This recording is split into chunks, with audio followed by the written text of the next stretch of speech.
Communiqué du gouvernement. Le gouvernement du Burkina Faso a appris avec consternation et une profonde indignation le décès dans des circonstances obscures de notre compatriote Alain Christophe Traoré, alias Alino Faso. Dans un communiqué du procureur de la République de Côte d'Ivoire, largement relayé sur les réseaux sociaux, Alino Faso serait décédé le jeudi 24 juillet 2025 à l'école de gendarmerie.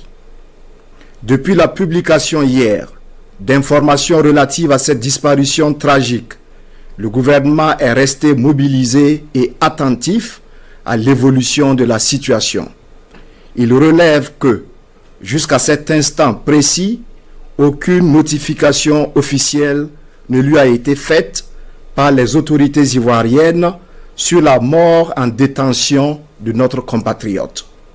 Ni la famille de Alain Traoré, ni son avocat, ni l'ambassade du Burkina Faso en Côte d'Ivoire n'ont été avisés sur ce qui est présenté dans le communiqué en question comme un suicide. Le gouvernement, par le biais du ministère des Affaires étrangères, de la coopération régionale et des Burkinabés de l'extérieur, a donc convoqué d'urgence la chargée d'affaires de l'ambassade de la République de Côte d'Ivoire au Burkina Faso aux fins de s'expliquer sur le sort de notre compatriote, laquelle chargée d'affaires a, hélas, confirmé l'effectivité du décès de Alain Christophe Traoré, alias Alino Faso. Le gouvernement s'étonne que le drame se soit produit dans une école de gendarmerie et dans ces circonstances, alors même que le porte-parole du gouvernement ivoirien s'était évertué à nier les pratiques d'enlèvement forcé, d'exécution sommaire et de torture en Côte d'Ivoire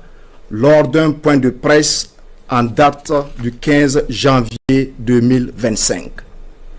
Toutes ces déclarations d'intention sur la transparence et le respect des droits humains contrastent paradoxalement avec la gestion ténébreuse de ce dossier soldé par la mort plus que suspecte de notre compatriote Alain Traoré.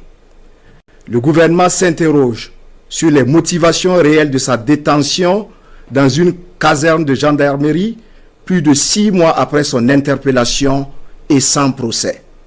Il rejette avec force et vigueur la thèse du suicide actuellement avancée par les autorités judiciaires ivoiriennes qui ont brillé par une complaisance coupable face à